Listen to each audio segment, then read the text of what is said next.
34장 1절에서 24절까지 말씀입니다. 자, 모세가 이제 시내산 정상에 올라가서 40일 동안 이제 율법을 받잖아요. 그 율법을 받는 동안 이스라엘은 시내산 밑에서 우상을 섬겼습니다.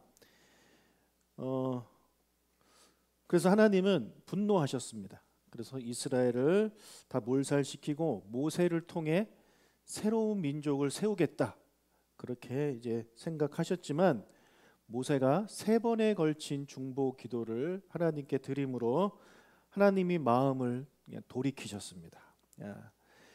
그렇다고 끝난 것이 아니에요. 왜냐하면 이스라엘이 하나님과의 그런 언약을 깨버렸습니다. 일방적으로 우상을 섬김으로 인해서 이 언약이 깨져버렸어요. 그래서 하나님이 이 언약을 다시 이제 갱신하시는 내용이 34장에 나오게 됩니다. 언약 갱신을 위한 준비를 하나님이 모세에게 시키십니다. 1절 읽겠습니다. 여호와께서 모세에게 이르시되 너는 돌판 둘을 처음 것과 같이 다듬어 만들라. 내가 깨뜨린 처음 판에 있던 말을 내가 그 판에 쓰리니. 자, 지난번에는 하나님이 돌판도 미리 준비하시고 거기에다가 글씨까지 이제 쓰셔서 모세에게 주셨죠. 그런데 이번에는 하나님이 돌판은 너가 가져와라, 그렇게 말씀하시고 글씨는 내가 대신 써주겠다, 이렇게 말씀하셨습니다. 그래서 모세가 돌판을 깎아 만들고 아침에 일찍이 시내산으로 2 돌판을 들고 올라갑니다. 모세가 올라가니까 하나님이 또 구름 가운데 임재하셨습니다. 34장 6절 상반절을 읽겠습니다.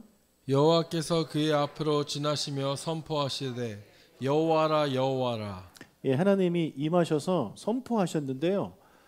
처음에 여호와라 여호와라 이 2번이나 하나님 당신의 이름을 말씀하십니다. 이렇게 2번 말씀하시는 이유가 무엇일까요?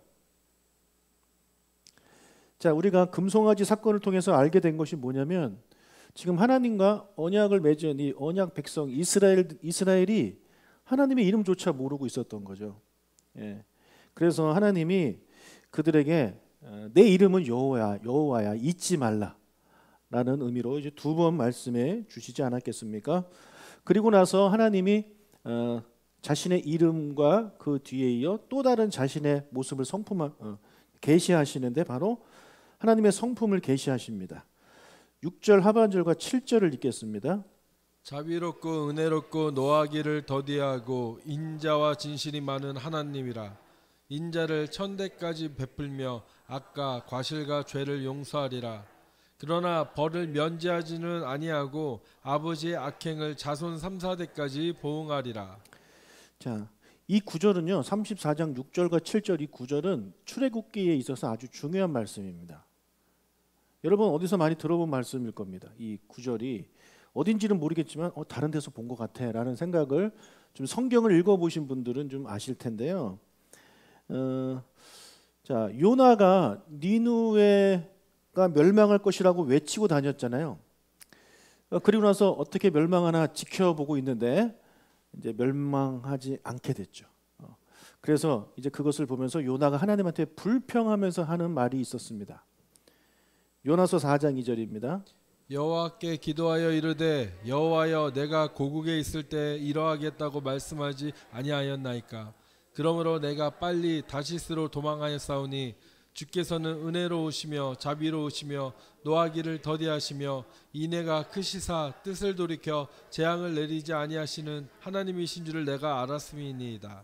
자, 우리 아까 읽었던 출애굽기 34장 6절 7절 말씀 거의 비슷하죠? 예. 자, 하나님은 자비롭고 은혜롭고 노하기를 더디하시고 인자와 진실이 많은 하나님, 인자를 천대까지 베풀며 악과 과실을 용서하시는 분, 뭐 이렇게 한 내용이 지금 요나서 4장 2절에도 거의 비슷하게 나옵니다. 그리고 요엘 선지자도요, 이스라엘의 회개를 촉구하면서 이 말씀을 또 인용해요. 요엘서 2장 13절을 읽겠습니다. 너희는 옷을 찢지 말고 마음을 찢고 너희 하나님 여호와께로 돌아올지어다. 그는 은혜로우시며 자비로우시며 노하기를 더디하시며 인애가 크시사 뜻을 돌이켜 재앙을 내리지 아니하시나니. 네. 자, 이렇게 이 구절은 성경 여러 곳에서 인용이 됐습니다. 그만큼 중요한 말씀이에요. 그리고 이스라엘 백성들이 이스라엘의 그 여호와의 절기 때마다 이 말씀으로 하나님에 대한 신앙 고백을 합니다. 그래서 누군가가 여러분에게 여호와 하나님은 어떤 분이냐라고 물어본다면 여러분은 이 말씀을 하시면 뭐 거의 정답에 가까운 말씀이겠죠.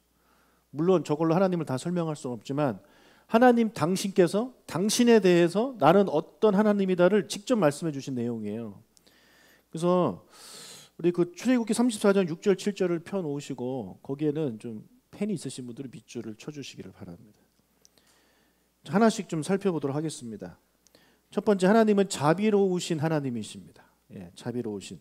자, 이 자비라는 단어는요, 히브리 단어는 그 여자가 가지고 있는 이 자궁과 관련된 것입니다. 그래서 이 자녀를 향한, 아이를 향한 어머니의 그 모성적인 사랑, 그런 것이 담긴 단어예요. 그래서 하나님이 자비로우시다라는 그런 의미를 읽을 때마다 엄마가 뱃속에 있는 아이를 돌보고 사랑하듯이 하나님은 우리를 사랑하신다. 그렇게 이해를 하시면 될 것 같고요. 두 번째, 또 하나님은 어떤 분이에요? 은혜로운 하나님이십니다. 믿으십니까? 아멘. 자, 뭐 어렵지 않으시죠? 아무런 조건 없이 자격 없는 자에게 베풀어 주시는 사랑, 그것이 은혜죠. 여러분, 이 시간 여기서 나와서 기도하는 거 우리 은혜입니다. 아멘. 자, 3번, 노하기를 더디하시는 분이래요.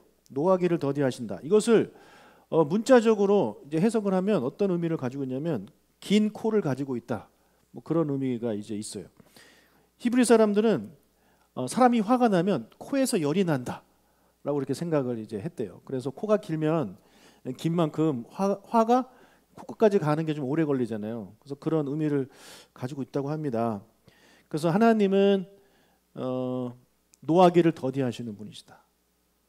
그래서 이것을 다른 말로 하나님은 오래 참으시는 분이시다라고 우리가 이제 이해를 하시면 되겠고요. 또 4번, 하나님은 또 무엇이 많으시대요? 인자가 많으신 분이에요. 인자. 여기서 말하는 인자는 우리 히브리 말로 너무나도 잘 아시는 단어입니다. 헤세드라는 단어입니다. 헤세드. 이 헤세드는요, 근본적으로 언약을 충실하게 이행한다는 뜻을 가지고 있어요.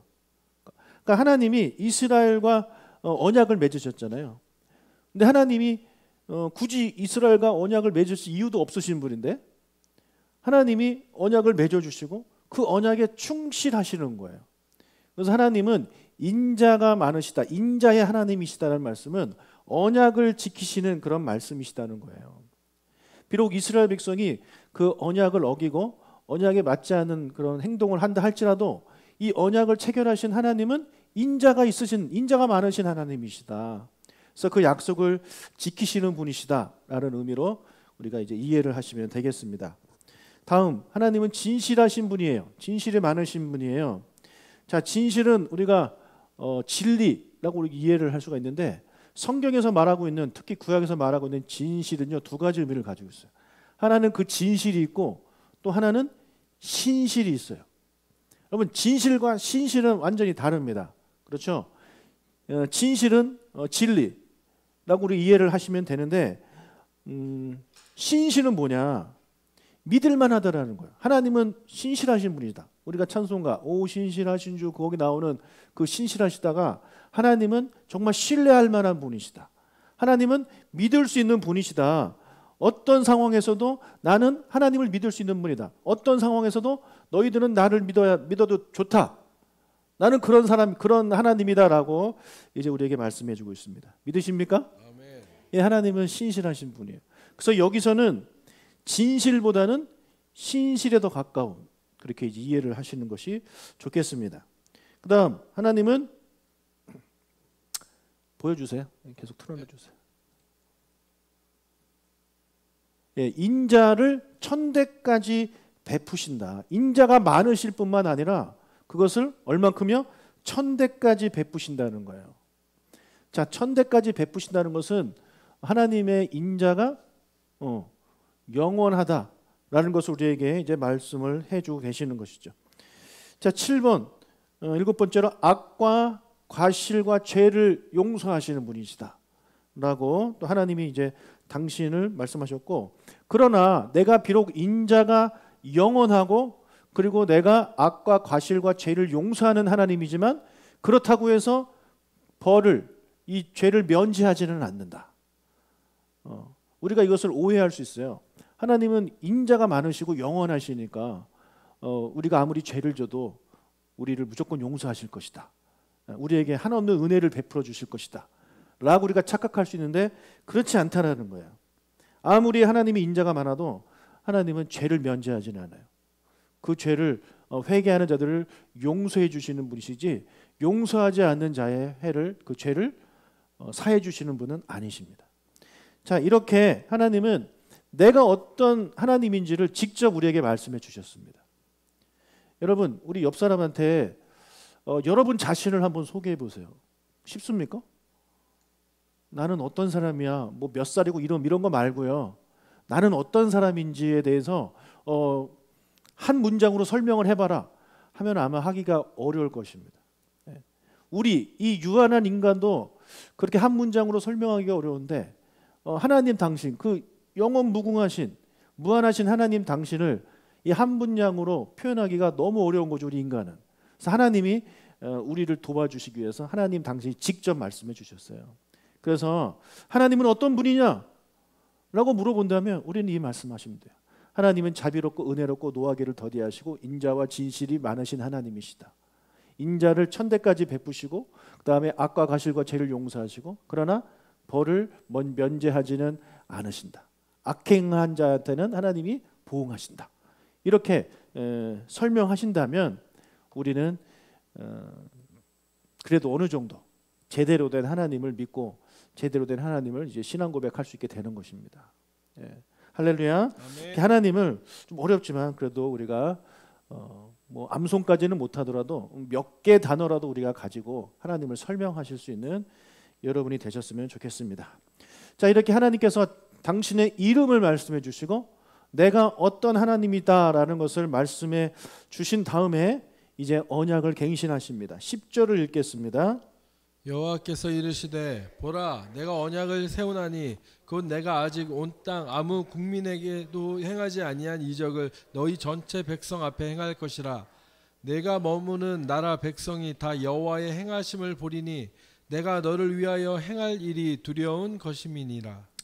자, 새로 세우시는 언약은 뭡니까? 온 땅 아무 국민에게도 행하지 않은 이적을 내가 이스라엘에게 행할 것이다. 이런 약속을 지금 하나님이 해주고 계시는 거예요.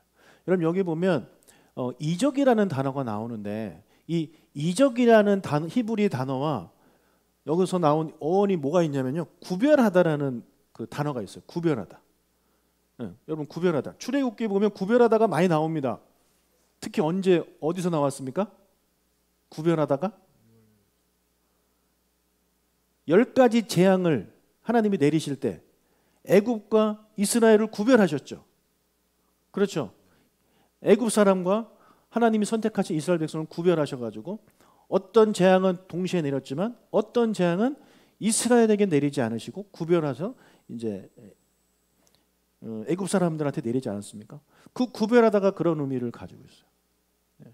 그리고 우리가 또 이 거룩하다라는 것도 약간 구별의 의미를 가지고 있잖아요. 그래서 하나님이 이적을 행하신다라는 그런 의미가 내가 너희들을 다른 나라 백성들과 구별하겠다, 그런 의미를 많이 담고 있는 거예요.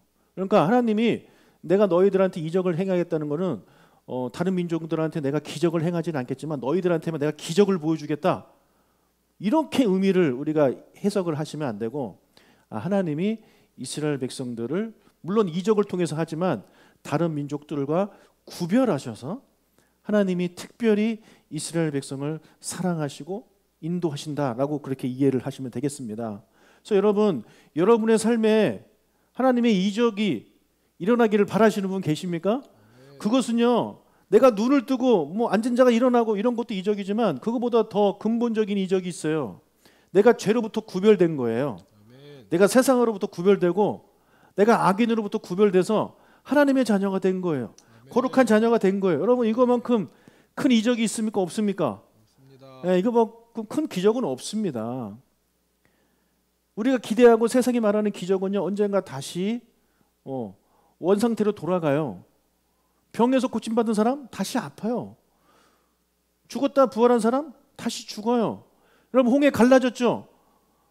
벌써 끝났습니까? 아니요, 다시 물이 덮여졌어요. 요단강 물이 끊어졌죠? 기적이 일어났죠? 그대로 있었나요? 아니요, 다시 흐릅니다. 기적은요, 이 이적은 어떤 변화가 있지만 그것이 계속되는 게 아니에요. 다시 원래대로 돌아간단 말이에요. 그러나 죄에서부터 우리를 구원해 주신 그 이적, 이 이적은요, 다시 돌아갑니까? 그렇지 않아요. 예. 우리는 다시 돌아가지 않아요. 하나님 우리를 붙들어 주시고 우리 하나님의 구원해 주시고 하나님 자녀 삼아 주셨어요. 영원히.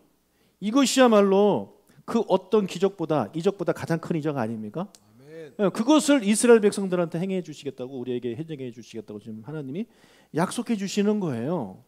그러니 우리가 기대하는 이적은요, 다른 이적이 되시지 마시고, 내가 계속해서 이렇게 하나님 세상으로부터 구별되고 죄로부터 구별된 하나님의 자녀가 된 거 감사하고 그렇게 살아가려고 노력하는 저와 여러분이 되시기를 주님의 이름으로 축복합니다. 아멘. 예, 그것이 우리가 받은 이적이에요.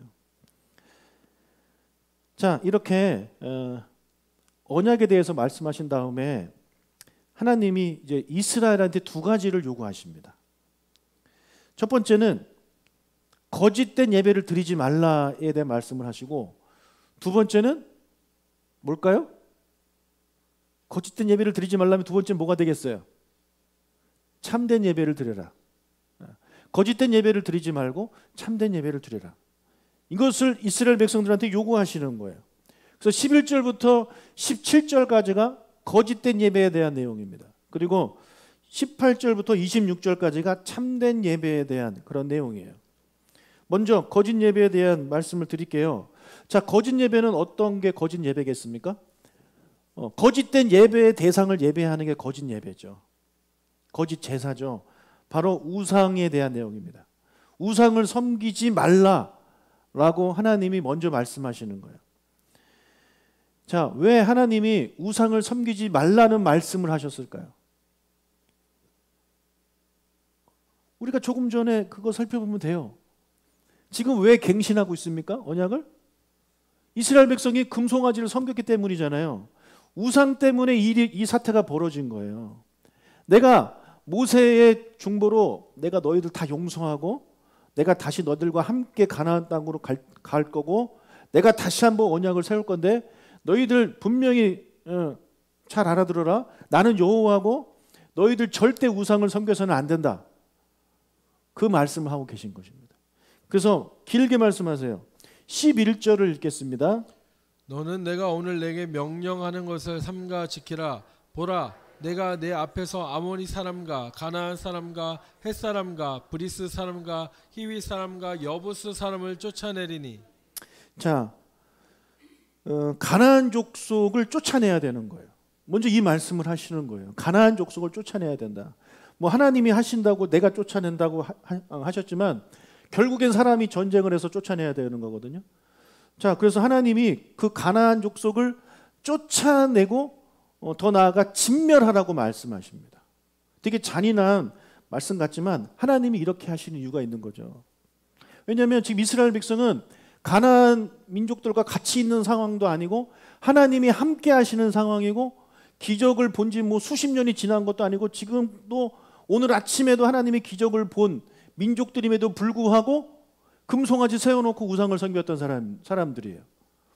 그런 사람들이 가나안 땅에 들어가서 하나님의 임재가 더 이상 눈으로 이제 나타나지 않고 다른 민족들이 있고 그러면 그 사람들이 그 땅에 있는 우상을 섬길 가능성은 너무나도 이제 뻔한 거죠. 그러니 하나님이 그들을 위해서 말씀하시는 거예요. 너희들 그들과 뭐 함께 살면은 너희들 절대 안 되는 사람들이니까 목이 곧은 백성이니 다 쫓아내야 된다. 자, 두 번째 12절. 너는 스스로 삼가 내가 들어가는 땅의 주민과 언약을 세우지 말라. 그것이 너희에게 올무가 될까 하노라. 자, 그 땅의 원주민들과 언약을 세우지 말라고 합니다. 자, 그 이유는 15절에 나와요. 15절을 읽겠습니다. 너는 삼가 그 땅의 주민과 언약을 세우지 말지니 이는 그들이 모든 신을 음란하게 섬기며 그들의 신들에게 제물을 드리고 너를 청하면 내가 그 제물을 먹을까 함이며. 자, 고대 근동 사회에서는요, 누군가와 이제 언약을 맺는다고 하면 그 사람의 신을 통해서 언약을 맺는 거예요. 그런데 가나안족 속에 살고 있는 모든 사람들은 당연히 그 가나안 사람들이 섬기는 그 신들을 섬길 거 아닙니까? 그 작은 신상들을 다 가지고 있고, 그래서 그들과 언약을 맺게 되면 어쩔 수 없이 내가 그 우상들과 연관이 되어버리는 거죠. 사지 말라는 거예요. 그러니까. 그리고 또 뿐만 아니라 우리 지난번에 하나님 그 언약식 때도 우리 말씀드렸지만 언약식을 한 다음에는 같이 먹잖아요. 그렇죠? 기억나십니까? 그래서 대표로 몇 명만 가서 먹었잖아요. 그런 것이 그 고대 근동에서는 이게 문화란 말이에요. 그래서 그 가나안 땅에서 이방인들과 언약을 맺고 그러다 보면 또 그들과 같이 먹어야 되는데 그들이 주는 너희들에게 주는 음식은 우상에게 바쳐진 그런 신들에게 바쳐진 제물들이다. 너희들 그거 먹어서는 안 된다. 라고 하면서 지금 하나님이 우상을 섬기지 않기 위한 두 번째 구체적인 방법을 말씀해주고 있는 것입니다. 자, 세 번째 13절. 너희는 도리어 그들의 제단들을 헐고 그들의 주상을 깨뜨리고 그들의 아세라상을 찍을지어다. 자, 그들이 그 우상들의 제단을 헐고 그 우상들을 깨뜨리고 아세라상을 찍어버려라, 없애버려라, 이렇게 말씀을 하십니다. 자, 특히 이 아세라상을 찍어버리라고 말씀하시는데 바알과 아세라 아시죠? 특히 이제 아세라가 이제 여신인데요. 이 아세라가 매춘과 연관되어 있어요. 매춘과. 그래서 앞에서도 우리가 15절에 읽었지만 그들이 모든 신을 음란하게 섬긴다고 했는데 이게 영적으로 음란함이 아니라 육체적으로 음란하게 섬기고 있는 거예요. 사실. 그래서 이 매춘 행위를 통해서 그러니까 아세라 신한테 제사를 드리는데 우리처럼 이렇게 예배 찬양하고 막 그렇게 드린 게 아니라 성관계를 맺음으로 그거를 통해서 이 아세라 신을 흥분시키는 거예요. 그래서 아세라 신을 흥분시키면 이 아세라 신이 바알과 또 그런 성적 관계를 맺고 우리들한테 비를 내려준다. 이런 신앙을, 이런 믿음을 가나안인들이 가지고 있는 거죠. 그래서 그렇게 제사를 드리거든요. 그러니 이 이스라엘 백성 남자들이 그 땅에 들어가서 이 문화를 알게 되면, 이 제사를 알게 되면 거기에 많은 이스라엘 백성들이 빠질 것이기 때문에 특히 하나님이 이 아세라에 대해서 딱 찍어서 그 아세라상을 없애버려라 라고 그렇게 이제 말씀을 하고 있는 것이죠. 자, 14절. 너는 다른 신에게 절하지 말라. 여호와는 질투라. 이름하는 질투의 하나님이니라. 예, 다른 신에게 또 절하지 말라고 하셨고 5번 16절. 또 내가 그들의 딸들을 내 아들들의 아내로 삼음으로 그들의 딸들이 그들의 신들을 음란하게 섬기며 내 아들에게 그들의 신들을 음란하게 섬기게 할까 함이니라. 또 하나는 그 가나안에 살고 있는 사람들과 너희 자녀들을 결혼시키지 말라 이거예요. 결혼시켰을 때 그 가나안 사람들의 신들이 들어와서 너희 집에 들어와서 너희 자녀로 하여금 그 신을 섬기게 되니까 절대 결혼시키지 마라 라고 이제 하나님의 말씀을 하신 거죠. 17절. 너는 신상대를 부어 만들지 말지니라. 예, 자 이번에는 또 만들지 말라라고 하십니다. 그래서 이렇게 7가지를 통해서 좀 구체적으로 말씀하시는 거예요. 이스라엘 백성이 우상들을 섬길 수 있는 그런 모든 것을 이제 차단하시는 거죠. 그래서 만들지도 말고 있는 거 깨트리고 사람도 쫓아내고 결혼도 하지 말고 언약도 맺지 말고 모든 것을 다 막아버리시는 거예요. 그리고 너는 이런 거짓된 예배 드리지 말고 오직 참된 예배를 드려라. 참된 예배를 드려라. 참된 예배란 무엇이겠습니까? 네. 참된 예배의 대상을 섬기라는 거죠. 그게 누구? 바로 하나님 당신이라는 거예요. 그러니까 너희들 그런 우상들 섬기지 말고 나를 섬겨라 라는 것을 말씀하십니다. 그래서 18절부터는 이 참된 제사, 참된 예배에 대해서 쭉 기록을 하는데 어떤 내용이 나오냐면 18절부터 24절까지 여러분이 많이 들으셨던 여호와의 절기, 3대 절기에 대해서 하나님이 말씀하세요. 왜 3대 절기에 대해서 말씀하셨을까요? 이것도 금송아지 사건과 관련이 있습니다. 자, 금송아지 만들어 놓고, 아론이 금송아지 만들어 놓고 뭐라 그래요? 내일은 절기다. 와서 제사 드리자 이렇게 하잖아요. 도대체 무슨 절기냐고 그게. 그러니까 이스라엘 백성이 절기에 대해서 내일이 절기니까 막 예배해야지 했는데 정작 절기가 어떤 절기인지도 모르고 언제 하는지도 모르고 아무것도 모르는 거죠. 그래서 하나님이 절기란 무엇이다, 절기란 어떤 것이다, 절기란 이때다라는 것을 말씀해 주시는 거예요. 그러니까 금송아지 사건을 통해서 드러난 모든 문제점들을 지금 두 번째 언약 갱신 때 다 보완을 해주고 계시는 겁니다. 자, 여러분, 우리 7대 절기 중에서 3대 절기 다 아시겠지만 정리를 좀 해보도록 하겠습니다. 자, 봄에는 무슨 절기가 있습니까? 자, 이쪽 분단. 봄, 여름, 가을 하겠습니다. 자, 봄 무슨 절기 있습니까?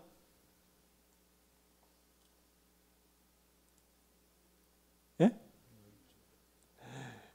잘 안 들리니까. 예. 다음, 여기 여름 절기 뭐가 있습니까? 예? 절밖에 안 들려요. 자, 여기 가을 절기 뭐가 있습니까? 초막절. 그래요. 우리 최근에 있었기 때문에 아시죠. 자, 우리 하나씩 다시 볼게요. 자, 18절 읽겠습니다. 너는 무교절을 지키되 내가 내게 명령한 대로 아비벌 그 절기에 이래 동안 무교병을 먹으라. 이는 내가 아비벌의 애굽에서 나왔음이니라. 자, 무엇을 지키래요? 무교절을 지키래요. 자, 무교절보다 우리는 뭐가 더 익숙합니까? 유월절. 봄 절기는 유월절이에요. 예. 유월절, 무교절, 초실절 이거를 합쳐가지고 봄 절기인데 그냥 대표적으로 우리가 유월절 이렇게 말을 합니다. 그래서 예수님이 돌아가신 것이 4월달 봄 아닙니까? 그래서 유월절 예수님이 죽음과 관련된 거고 초실절이 예수님의 부활과 관련된 말씀을 드렸잖아요. 자, 그리고 19절, 20절, 21절, 21절은 이 유월절에 대한 좀 내용이고요. 그 다음에 여름절기에는 무엇이 있는지 우리 22절 읽겠습니다. 77절 곧 맥주의 초실절을 지키고 새말에는 수장절을 지키라. 자, 여름에는 어떤 절기라고요? 77절. 갑자기 크게 나오네. 77절. 우리 77절보다 더 쉬운 절기 있죠. 뭡니까? 오순절. 오순절이 이 신약 시대 때는 무슨 절입니까? 우리 교회가 지키는 건 성령 강림절. 그렇죠. 여러분 우리 조강북교회 다니신 분들은 이 정도 아셔야 됩니다. 자, 77에 49. 그 다음이면 50일이잖아요. 그래서 오순이에요. 오순. 그래서 여기서는 제가 몇 번 말씀드렸잖아요. 맥주의 초실절을 지키라고 하는데 맥주의 초실절이 아닙니다. 보리의 초실절이죠. 아니, 저기 밀의 초실절이죠. 예. 그래서 여름에는 오순절 또는 77절을 지키라고 하는 거고, 가을에는 여기 보니까 수장절을 지키라고 하는데 수장절의 또 다른 이름이 초막절이고 또 다른 이름이 장막절이에요. 근데 우리는 보통 초막절로 많이 알고 있죠. 제가 매번 절기 때마다 이거 반복하는 게 되게 죄송했는데 계속 반복을 해야 되겠다라는 생각을 지금 갖게 되네요. 그래서 이 세 가지 절기, 봄절기, 여름절기, 가을절기에는 모든 이스라엘의 남자들이 하나님을 예배하기 위해서 모여야 된다라고 하나님이 말씀하십니다. 자, 23절 읽겠습니다. 너희의 모든 남자는 매년 3번씩 주 여호와 이스라엘의 하나님 앞에 보일지라. 자, 1년에 3번이면 많은 겁니까? 적은 겁니까? 적은 겁니다. 우리가 생각할 땐 적죠.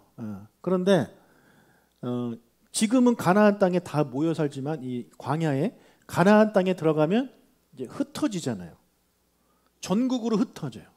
또 어떤 사람들은 해외에 나가서 살고 그런단 말이에요.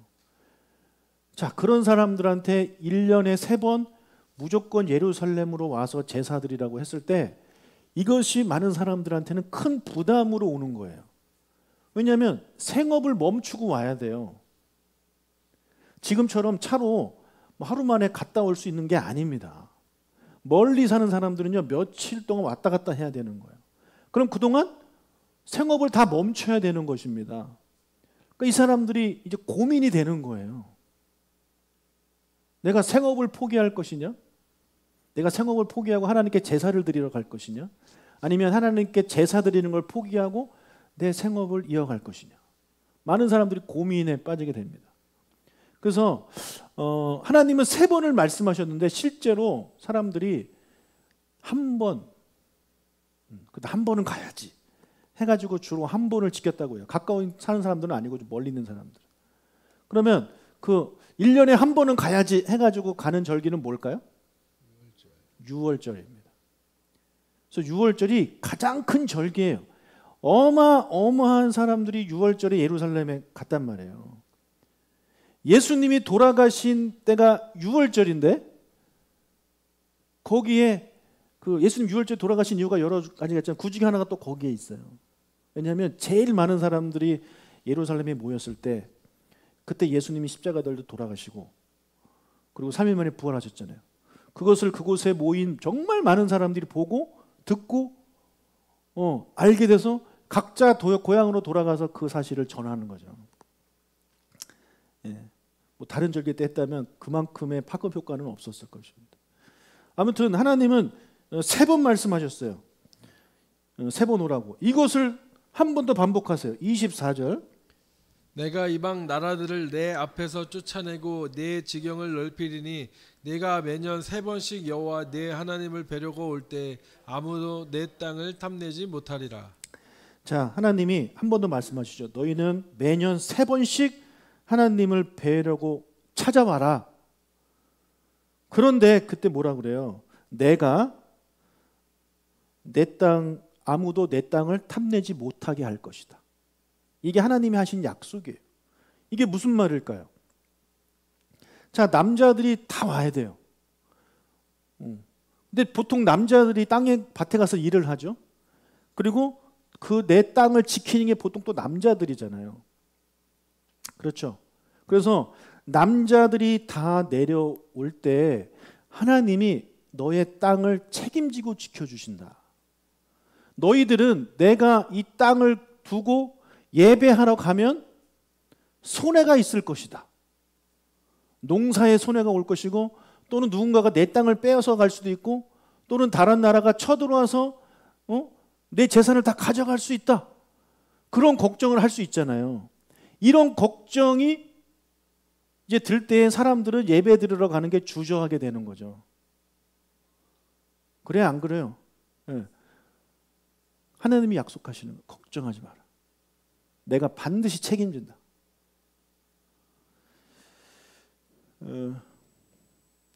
그래서 이 말씀을 믿은 사람들이 가는 거예요. 이 말씀을 믿은 사람들이 1년에 3번 가는 거예요.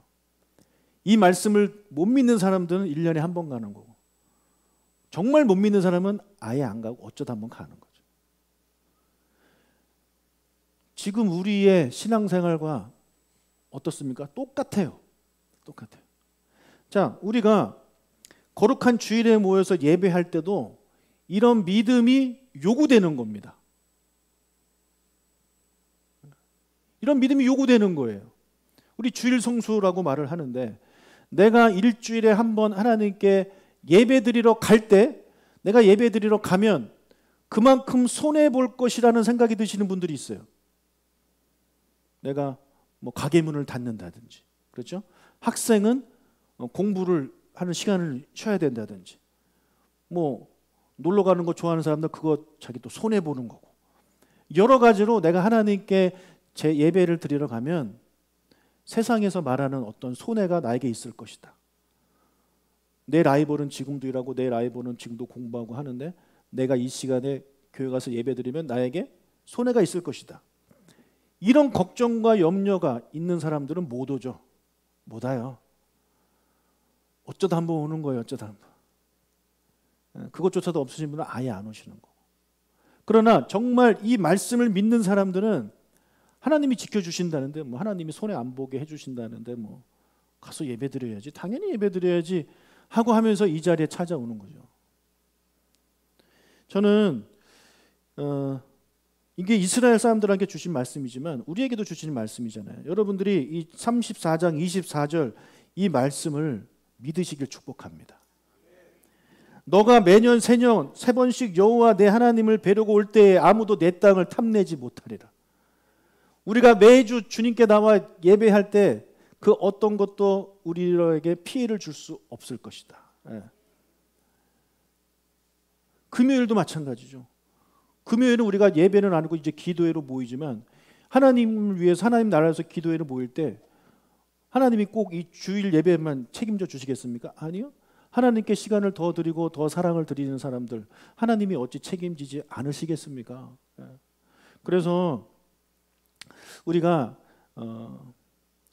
이 하나님의 말씀을 우리에게 주신 말씀으로 우리가 좀 받아들이고 좀 하나님을 신뢰하고 하나님께 다 맡기고 하나님이 책임져 주신다고 하니 우리는 걱정 다 내려놓고 이곳에 와서 예배하고 또 찬양하고 기도하는 우리가 되시길 주님의 이름으로 축복합니다. 여러분, 언약을 받은 자의 의무가 두 가지예요. 하나님으로부터 언약을 받은 자가 해야 될 의무가 두 가지예요. 하나는 거짓 예배를 드리지 않는 것이고 두 번째는 참된 예배를 드리는 것이. 다른 말로 우상을 섬기지 않는 것이고 하나님만 섬기는 거예요. 우리가 하나님만을 섬길 때 이 출애굽기 34장 24절의 말씀을 우리가 믿지 못하고 세 번 드리라고 하신 말씀을 우리가 받아들이지 못하고 두 번, 한 번, 어쩌다 한 번 이렇게 행하지 않는 저와 여러분이 되시길 주님의 이름으로 축복합니다. 왜요? 우리는 하나님의 언약을 받은 사람이기 때문에 그래요. 할렐루야. 찬양하겠습니다.